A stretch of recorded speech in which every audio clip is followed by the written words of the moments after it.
Hello and welcome to Pickleball Therapy, the podcast dedicated to your pickleball improvement. I hope you're having a great week. I'm excited about the subjects that we're going to talk about this week. We're actually going to cover three. I know we usually do one main one and sometimes a riff, but this week I want to talk about three different areas. There's some relation in the first two, and the last one just something that I've been holding on to for a minute that I feel needs to come into the podcast to help you navigate some of the experiences that we have on the court and off the court, and I think you'll find it interesting. As we dive into the podcast, we are in the midst of our final preparations for our upcoming fall clinic. It's going to be a really, really awesome clinic. The way it's structured, obviously I have the inside baseball on it, and I can tell you that it is going to be game changing for many of you. Even if you're familiar with our teaching, familiar with our philosophy about this game, I believe that the way that we're presenting this clinic, the way we're structuring it, the information you're going to receive, I think you're going to find it a very helpful clinic to attend. And as I mentioned the last time, and I'll mention again the next time, is the Pickleball System course opens up for our fall class. So if this is your time to do that, this is an amazing time to be a part of that. The other thing I wanted to mention with you was we continue to work forward on the book. We're still shooting for end of month, September 2025. If it's not September 30th, it'll be like October 7th or something. It'll be very shortly thereafter. So we're in the final throes of it and just getting some pieces put together so that we can release the book in the soft launch. And hopefully by the next podcast, I'll have more information about, we're going to do like a pre-order. If you want to pre-order, or if you want to, secure your book and get an early copy of it, we'll do something for you and have an ability to do that. So we'll talk about that in the next podcast.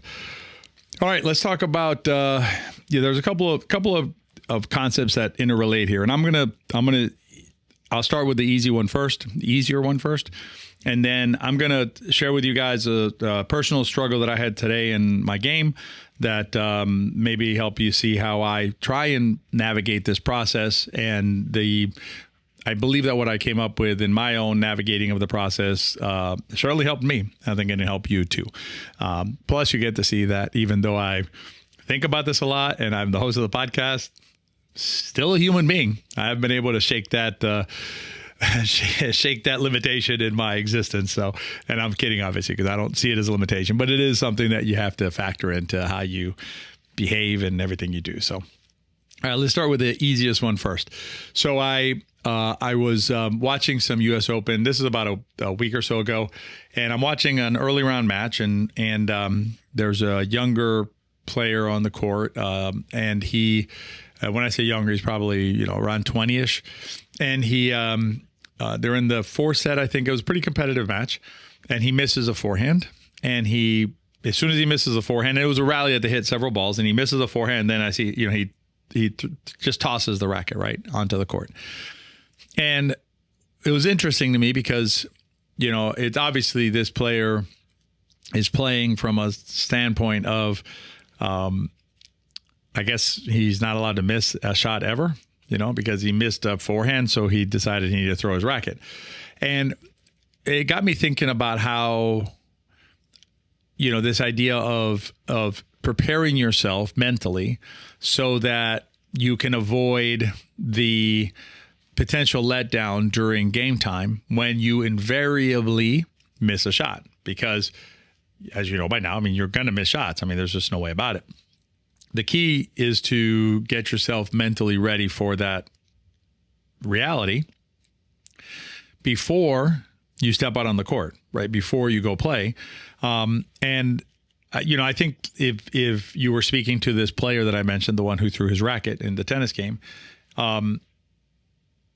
before he went out on the court or just over a dinner or something, you'd be like, hey, what do you think? Next time you play, do you think you might miss a shot? Even a forehand that you're pretty good at? I'm guessing that the player would say, yeah, probably, right? Probably going to miss a shot. So if you go into it knowing that you're probably going to miss a shot, and not just probably, you're like 100% going to miss shots. Then perhaps when you do miss the shot, it doesn't come as such a big shock to you that, oh my God, I missed a shot. And you don't have that negative reaction that comes along with it. And it also made me think of some of the greats, right? You know, Federer, Djokovic, Nadal, players like that. Do you think they missed shots? Of course they did. Federer famously had I believe it was a commencement speech at a graduation that he gave where he talked about how many shots he's missed, the percentages, and it's like 50% or 48 or 50%, something like that. I mean, it's a really big number.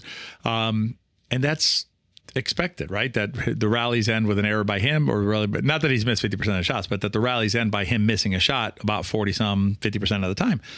And so, he's not going to be excited about missing, but it's just part of the deal, right? It's just part of like what happens when you play a sport, tennis or pickleball. And so when you look at players like that, their behavior when they miss shots, next rally, next point, let's go. Let's just play again. No big deal. And when you watch players who have not maybe prepared mentally before they go out to the court and not worked on their mental game enough, when they miss a shot, it's like the end of the world. Throw a racket, smash racket, things like that. I mean, think of like Roger Federer smashing a racket. Unheard of. What are you talking about, right? Because he has a better understanding of the big picture of the sport of tennis. And for us, it's about having a bigger picture about the sport of pickleball and preparing before we step out on the court to understand that we are going to make mistakes when we play, so that when we invariably make those mistakes, we're not going to get as upset. And what I'd recommend here is, I want to say now it's been like 6 weeks or 8 weeks back, we did an episode called the 85-15 rule, or might also be called the oops bucket. Go back and listen to that one. And then the key to that one is use that before you step out on the court. Get yourself ready for that oops bucket so that when you miss, you can just dump the miss into the oops bucket and move on. So that relates then to the second area that I wanted to talk about, which is a personal one to me that happened to me today. And what happened was, I'm not going to get into the details too much, not because I don't want to share them, just because they're not relevant now that I understand better how to frame it to my thinking.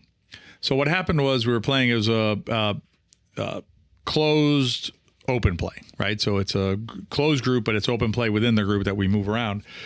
So I get on one of the courts, and one of the players is hitting shots that listen, he's entitled to hit whatever shots he wants. I don't have any complaints about him hitting whatever shots he wants. But there were shots that basic, I guess I have to tell you some details. So there were kick out little serves that go out, they kick and they go wide. And there's nothing wrong with that serve, right? There's nothing wrong with hitting that shot. It's illegal. It's illegal. It's fine. But on these courts, there are these dividers between the courts, these little dividers that they've put out there. And so the serve basically goes into the dividers. So the only way to really retrieve the serve on one side or the other side is you basically have to run into something. You have to run into a divider or run into the bags that are next to the wall on the other side. So I'm not interested in doing that. I'm not going to risk my physical safety, right, by going to chase a plastic ball in a game and then trip on the thing and whatever. So I was not, when he would hit the serve, I would just say, nice, here's the ball, point, serve the other way. I don't, whatever. And I'm okay with that. I'm perfectly okay with that. But I was thinking afterward whether I behaved well otherwise, meaning because I became disinterested in the game itself, that game, right? The other games were fine, and we had nice competitive matches and all that. But I became disinterested in that game. And so I didn't really care, and we've talked about agency on this podcast. Exercising your agency. So I exercised my agency to simply allow the game to complete itself. And then I was done playing in that game and I'd move on to something else. So I asked myself afterward, I was like, was I a little too petulant, right? Like a child, like I don't want to play anymore because, whatever. Now I will say this, I'm okay with the not returning the serves. Okay. I'm not second guessing that part because again, there's a safety issue there. And it got me thinking about something that I do when I play. I'm a very good baseline lobber. So I can baseline lob third shots all day long. Okay. And it's very effective. I won a lot of points doing it. And I do it occasionally. I do it occasionally when I play in these groups, but I don't do it all the time. Now, if I was playing in a competitive match, I might do it more. because the competitive, and when I say competitive, like tournament, not just competitive, like I'm playing in my level tournament or something like that, then maybe I might lob more because I know how effective it can be and disruptive to the opponents and things like that. But when I play, I actually pay attention to how often I lob in these groups, because I know it is not a shot that is fun to play against, right? It's kind of changes things, and it's like, so I try and be mindful of how often I do it. Same thing, I try and be mindful about how often I initiate offensive body attacks, which is perfectly legal shot. Competitive play, maybe I'll do more of it in a tournament. And that's where you basically like flick the ball into the player's body, either hits them or they defend it a little bit, and then you put the next one away. Super effective shot. You see the pros use it, where they do the body flicks. It's perfectly fine shot to do, especially for the pros in tournaments. But I try not to do too much of that either, if at all, in rec play, because of, it's rec play. So anyway, so I'm not concerned about not going after the serves. I'm fine with that. But I wonder, did I go too far in just basically not being interested in the rest of the game? And here's what I came at. Maybe I was right about that. Maybe I was wrong about that. But I'm not framing it correctly. And here's maybe the powerful thing, maybe not the powerful thing, I don't know anymore. But it's the idea that I had was, if I frame it differently, which I think is a healthier framing, then I think I'm fine with what happened, with the way I behaved. And the framing is asking the question along a wider band than, did I do everything perfectly? Okay. Because the question I was asking myself about my behavior, other than not returning the serve, was, did I do everything at the absolute perfect situation? Did I do everything perfectly otherwise? And that's where the answer is maybe, maybe not. It's gray. It's not clear whether I should have done things differently. But I don't think that's the right question. I think the right question is, did I behave in a manner that is acceptable within a band that is a little bit wider, or maybe a lot wider, than the perfect behavior band, which is very narrow. And that band allows for my humanity that I mentioned earlier, right? That I'm burdened with. And, I did get annoyed by the repeated use of that shot, because I felt it undermined the spirit of the game that we were trying to play in a rec play. And I felt that it was needlessly dangerous to me and to my partner, because the same serve was going both ways. And so I did get annoyed as a human. And anyway, so that may have contaminated or carried over to my other behavior.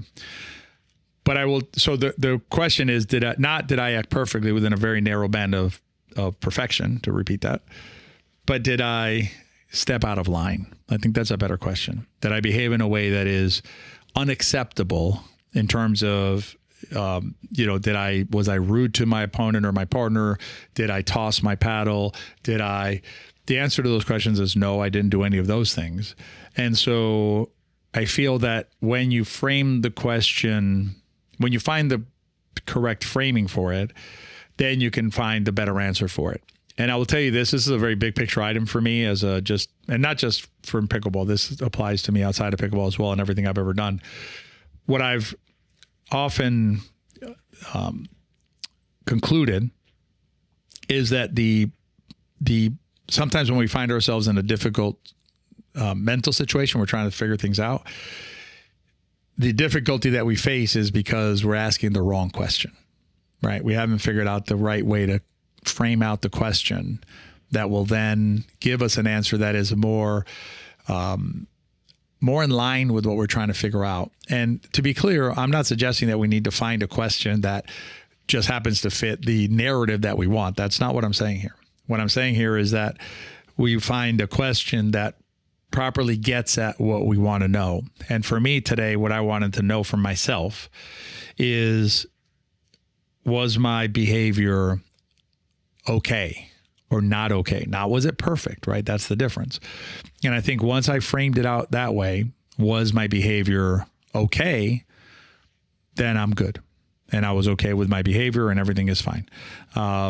If I had stepped out of line, if I'd answered the question, was my behavior okay? Is no, it was not okay, and here's why. Then I have further reflection to do, maybe apologies to issue, whatever. But again, I don't believe that was the case today. I believe that I was within an acceptable range of behavior, and I did not step out of line. And so, anyway, just one way to think about it. And I would also say, like, if you think about this way of thinking about how we react as humans to certain events in our lives, whether it's pickable or not, it's very similar to what happens, what we were just talking about, right? The idea that you're going to miss shots when you play. You're going to miss the perfect response to a situation very often, during the day. You're going to say something that maybe wasn't exactly the best thing you could have said on reflection, or you're going to, whatever, respond to something that doesn't agree with you in a way that maybe you could have done differently and it could have done it better, right? Or you're a perfect person. And so if you analyze yourself relative to perfection on your behavior, it's very similar to analyzing yourself relative to perfection in your game, that you got to hit every shot in the court and never miss a shot, which is ridiculous, frankly. So give yourself the same latitude in your personal life and in how you behave. So that's my suggestion on that. All right. I'm going to give you one more quick story and then we're wet for today. This last one is more like a riff, I think. So this happened a couple of weeks ago, and I think it's really interesting it did not happen on a pickleball court. It happened in a cafe, in a diner. But I think it helps us think through the cause of uncomfortable situations that arise sometimes in life, and that can happen on the pickleball court. So I wanted to share it with you. So the story goes a little bit like this, or it doesn't go a little bit like this. It goes like this. So this is after pickleball session. No, before pickleball session. Before pickleball session, where I was going to go record. So I went to go grab lunch. There's a little cafe right next to the courts where I do the recording. And I had my legal pad. I'm writing notes. I got my music on. I ordered my lunch. I'm sitting there. I ordered coffee and then my lunch. And I'm sitting there and up at the counter. And there was an open chair to my left. And then to the left of that one, there was a gentleman who came in behind me, about my age, I would say, and had sat down. So I got my coffee. I'm talking to the waitress, having a conversation. They're literally right there. There's two waitresses right there. And then in the meantime, a lady comes in and sits between me and the gentleman and orders a coffee and whatever. So they're just kind of, she talked to the waitress a second. I'm writing my things, whatever. So a few minutes go by and the lady asked the guy to my left if he wouldn't mind moving to another spot, which is behind me. It's like kind of the other angle, but anyways, behind me because her boyfriend is coming. And so would he mind? So he says, well, I've been sitting here for however long and they haven't taken my order yet, and just leaves. So he leaves the place. He leaves the cafe. Now the two waitresses are standing right in front of him on the other side of the counter because the cash register's there. And they're kind of like, oh, and so one asked the other, what happened? And he said, nobody took care of him. And so he left. Now, the two waitresses obviously did not intend not to serve this person. And they were standing right there and they were kind of like a little bothered by it. And like personally, right? They're like, oh, we failed. But I'm going to suggest to you that it was the patron who failed. And if you hear me out, I think you might agree with me. So we have a situation where there's clearly been some sort of an internal breakdown on the server side. Remember, there's two waitresses, right? So I think you're serving him. You think I'm serving him.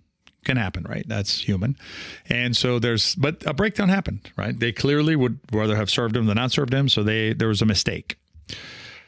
And that led to the gentleman leaving. Now, how do we fix this? How do we maybe prevent this in the future? One way is this small diner, right, could, I guess, bring in like a hostess or an advanced computer system to track all the chairs and make sure that everybody has an assigned person and to double check to make sure the assigned person got assigned. I mean, think of it, it's a nightmare, right? It's an absolute nightmare.